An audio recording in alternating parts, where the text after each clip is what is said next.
Hello, children. Let us continue the explanation of the poem Dust of Snow. This is a explanation of the second stanza of the poem. The second stanza is has given my heart a change of mood and saved some part of a day I had rued. Rude means held in regret. Okay, I'll explain it for you. The poet, I told you the dust, fine particles of snowflakes fell on the poet, and he took it as an indication from the nature.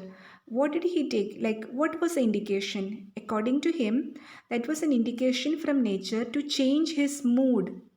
And to his great surprise, immediately that particular incident changed his mood completely. He was in a very sad and depressed state of mind, I told you. Suddenly, he had a feeling that why should I brood over the past? Why should I think about all the time about these negative things? So I don't have to be negative all the time throughout the day. Some part of the day is already lost. I was sad and I was not in a good mood. So little bit I was actually I spoiled the day. Half the day is spoiled. But the rest of the day I can save if I regain my positivity.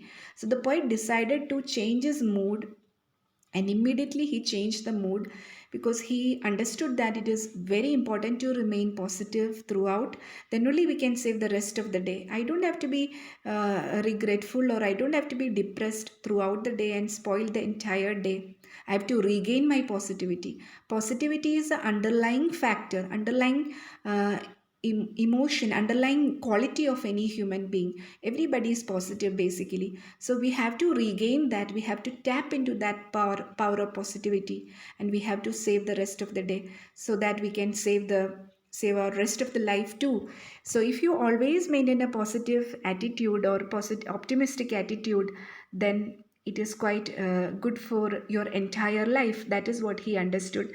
So he regained his positivity, and that particular incident, that falling uh, of dust, fine particles of snowflakes on him, that had uplifted his mood from a it has uplifted his mood completely. It was a seemingly ordinary kind of an incident. Nobody will think that the crow is a messenger, or the crow had come and shook the branches of the tree, and the snow particles had fallen on him. That is an indication that it is a wake up call for you, and you have to come out of your negative mood and you have to regain your positivity. Nobody will think in that manner, but poet is feeling that that is that kind of an indication, that is that kind of a message from nature. And he realized that particular message conveyed by nature, and he maintained a positive outlook. He could save at least the rest of the day from gloom and depression. At least the rest of the day will be saved. You maintain positivity of yours. That is a basic quality of any human being, and because of that positive approach, the entire, at least the rest of the day will be saved. So you are actually saving the people around you also if you maintain your positivity. The poem actually conveys that kind of a message, that we can get relief and inspiration even in the worst situation. Oh, this is a very profound message, even relevant in our present times too. It is a very seemingly sad and depressed condition of our country for people all over the world. It is a global crisis time. But even in this worst situation, even in this saddest of the times, even in this depressed state, we can maintain positivity, we can regain inspiration, we can learn something new.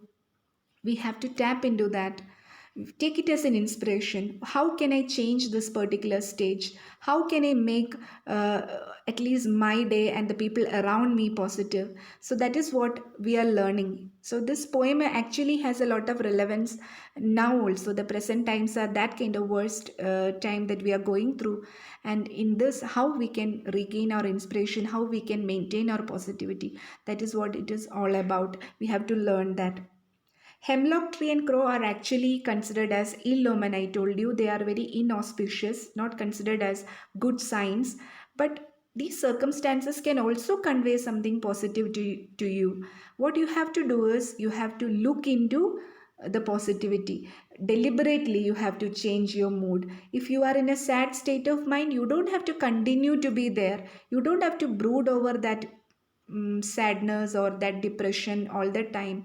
You have to know how to come out of it. You have to look around nature, find some sign from nature, and take it as a sign, take it as an inspiration or an indication to change your attitude. These are the pictures in order to make you understand that how a hemlock tree looks and how it is completely snow cladded, and if it is completely filled with snowflakes, how it looks.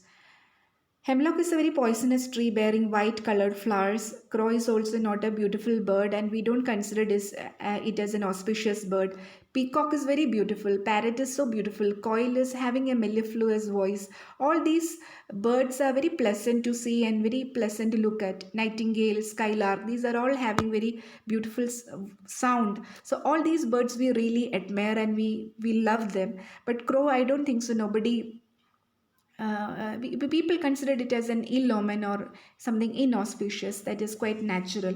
Both are symbols of ill omen, and but they are used as symbols in the poem. Symbolism is used in the poem to convey the importance of positivity. So seemingly inauspicious things can also make you positive. Seemingly inauspicious things can also help you to regain your positivity. That is a theme, the basic idea of the poem. If you analyze all the two stanzas completely, you might be knowing how to find out the rhyme scheme of the poem. You have to look for the rhyming words at the end of the line. Each line will be having end of the line will be having words rhyming, and that will create a pattern. That is what you call rhyme scheme of the poem. A B A B, that is the rhyme scheme of the poem. So here is a very small assignment for you. You have to go through the poem again and again, recite it properly with the help of the notes, and then you try to answer these questions.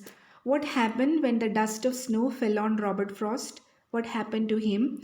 What is a message that Robert Frost wants to convey to the readers in the poem Dust of Snow? Dust of Snow is not a very simple, plain kind of a poem. It is not actually about an ordinary incident. It has a deeper meaning in it, underlying meaning in it. That is what you need to convey through this answer. How did the poet feel before the change of mood? Why did he feel so? Describe the scene of falling of the dust of snow. What impact does it have on the poet?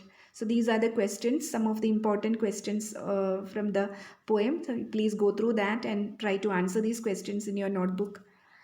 That's all for today, children. Thank you.